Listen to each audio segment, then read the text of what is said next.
everyone, Nicole Steckline, Technical Agronomist for DeKalb and Asgrow in Northeast Iowa. I want to take a little bit of time today talking about soybeans since, well, this is Iowa and we love our corn, so maybe we focus a little bit more on corn. But today we're going to talk soybeans. First and foremost, staging. So our soybeans are in reproductive phase right now, and that started at R1. Now typically we think about R1, or the initiation of flowering, as being on June 21st. Now, this has become somewhat of a fallacy, as many times our soybeans are flowering earlier than that. And this year was an extreme case. So I was seeing flowers starting in some of my areas that first week in June. So why is that? Flowers aren't supposed to start happening until June 21st, when we start getting more nighttime and fewer daytime hours. So what gives? Well, our varieties are changing. So that whole June 21st thing is from way back when, when they first started bringing these soybeans over from China, since that's where soybean plants come from. So our varieties have kind of started to evolve. The second thing would be earlier planting date. So I know a lot of you, particularly along the Highway 20 corridor, where we weren't as wet as some of you further to the north, we started planting soybeans very early because of cold soil temperature concerns for our corn. So beans went in before corn did. The third thing would be our temperatures in May and June. We got extremely warm that second half of May and the first half of June, which pushed those plants towards reproductive growth, because the job of these plants is to make babies, it's to make seed, it's to make grain, right? So if they're feeling stress, that helps to push them forward to get to that reproductive phase where they can start making seed. So that was R1. And then R2. Some of these soybeans out in the countryside are still in that R2 phase and more going to the R3 phase. So what's been important about R2? R2 is full bloom. And that's initiated, we call it full bloom, when there is a full open flower on one of the top two main stem nodes of the soybean plant. So if I wasn't looking at any of these branches, I've got one node here and one node there. If I've got flowers all the way up this plant to the top two nodes, I'm in R2. So why has that been important this year particularly is because of herbicide applications, especially when we think about XtendiMax with Vapor Grip technology. So with XtendiMax, we can spray through R1, which means that when we get to R2, that's when we stop. So when we've got flowers on one of the top two nodes, that's when we stop spraying XtendiMax. Another thing about R2 is that 50% of all of our nodes on this plant will be determined by R2. Now you can think about that in two ways. Only 50%, or we've already got 50%. In my mind, this speaks to a lot of the fact that soybeans are different than corn. The soybean plant has a lot more ways to compensate both good and bad in relation to stress. So by R2, we're still going to get a lot more vertical growth and node initiation in the rest of this growing season. Something else to think about is that 60 to 70% of all flowers that a soybean plant is going to put out will be naturally aborted. This is either because of flower drop because of stresses, or also pod drop later on in the season. This is mostly going to be attributed to moisture stress or nutrient stress. Okay, R3, which is where a lot of these soybean plants are at right now.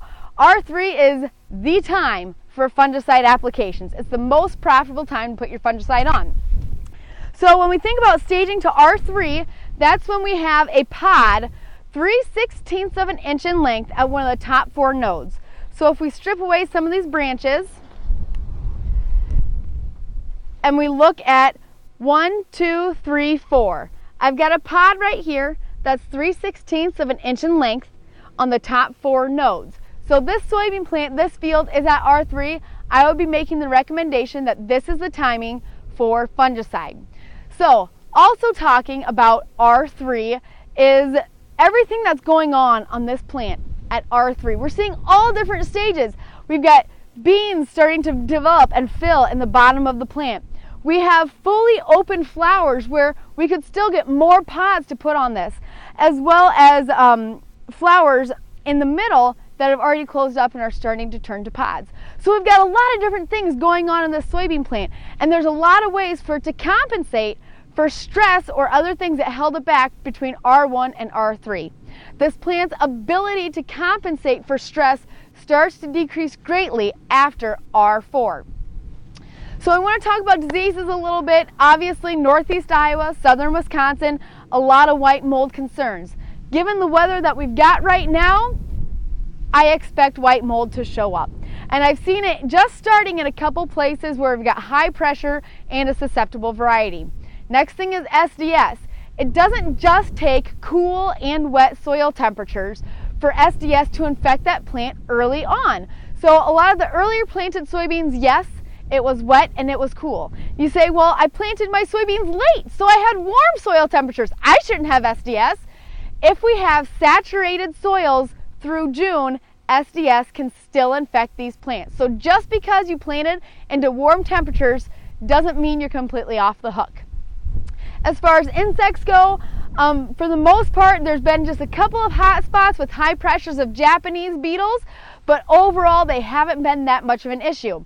Next thing is going to be aphids. Given the temperatures, they're starting to move down and they aren't very stressed out.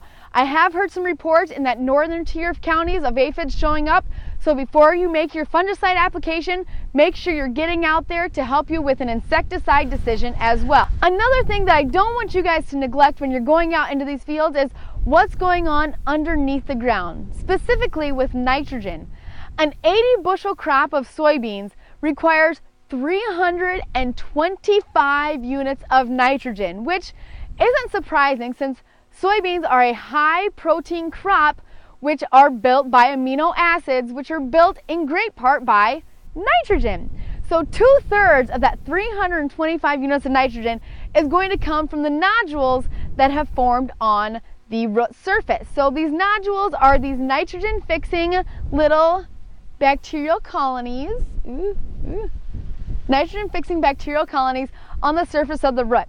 So something important to think about, I'm a little concerned about the health of the nodules on these soybean roots.